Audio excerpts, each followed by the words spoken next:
A new poll by Rasmussen shows more people are worried about the economy now than they were over the last 2 years. 87% say the economy is a very important issue, up 5% from just October.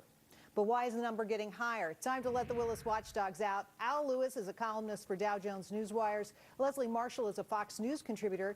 And Diane Macedo, I'm sorry I said it incorrectly, Macedo is the news editor for FoxNews.com. Welcome to all of you. Leslie, let's start with you. What do you make of this story? I was shocked, frankly, that there are more people even in October concerned about the economy. Actually, I wasn't shocked, Jerry, because, you know, they have just had a midterm election. We have a new year. They see growth.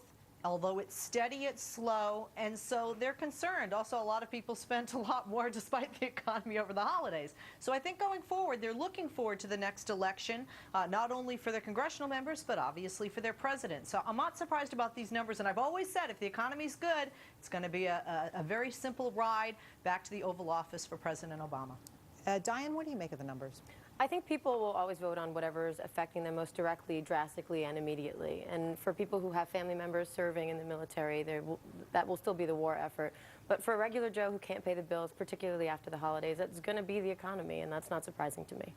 Al, what do you say? I mean, we've had GDP growth on the rise. Jobless numbers look a little bit better. Consumers are more confident. What do you say? Well, I say big whoop to all of that, Jerry. You know, we've had unemployment stuck at over 9% all of the last year and then some. People cannot get new jobs. If they get new jobs, they can't sell their houses to move to new jobs. They can't move up in their careers. They're stymied. So we can get on Fox News all we want and talk about this economist says this is great and the Federal Reserve is doing this, and we can point to incremental signs of improvement in the economy, but it's just not improving for the people that you might actually survey. Shoot, I was really looking for a silver lining there. I guess we'll have to wait for one of those. Reports today on a new plan by Wells Fargo. Consumers would be able to use their phone to pay for items at mainstream retailers. All you need is a special card inserted into your mobile device. Diane, you like the idea? Well, on the one hand, I feel like no matter how small my purse is, I can never find anything in it, so I like the idea of having one gadget that does everything. On the other hand, considering how many times I lose my cell phone, I'm not sure I want it to have that many capabilities, or there are going to be many a cab driver in New York City buying steak dinners on me. Al? You know, there's this Christian group out now that says that the rapture is going to occur on May 21st, and after that, they're just going to give us all a little 666, either here or here, and that's how we're going to pay for everything. So I don't really see the utility of this if that happens. But if that doesn't happen, I think this is a really cool idea. It'll take a long time for it to be adopted. And, you know, I think Wells Fargo is optimistic. Oh, we're just going to roll this out. Boom, everyone's going to be using their phones to pay. It took a long time for people to just give up using cash and start using debit cards. Yeah, but boy, don't they love them. Leslie, do you like the idea? Would you do it?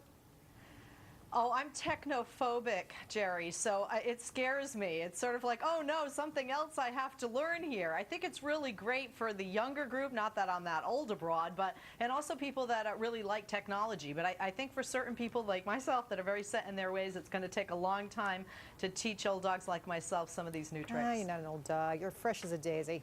All right, one more story here. Some of the struggling European governments have come up with a new plan to fill the budget gaps, seizing taxpayer pensions and savings accounts. I can't get over this. Hungary has forced citizens to hand over all their savings to the government. Bulgaria, Poland, Ireland are expected to follow suit. Al, am I the only person shaking my head, wondering if it's going to be me next? Well, back to this apocryphal theme. This is truly apocryphal. I mean, the government has the right, basically, throughout history, governments, states have had the right to confiscate your property and execute you. And as times get worse and worse, they actually start to execute on these strategies. I think this is an alarming trend. But, I mean, what it says is that if a country gets in trouble, it can just seize the assets of its people and use that to pay off of its debts. That would never happen I wonder here. how bad I'm things on the record. That would never happen here. Al, Leslie, Diane. Don't say it. Don't say it. Please don't say it. I'll make it through. All right, guys, thanks for your help. We'll be right back.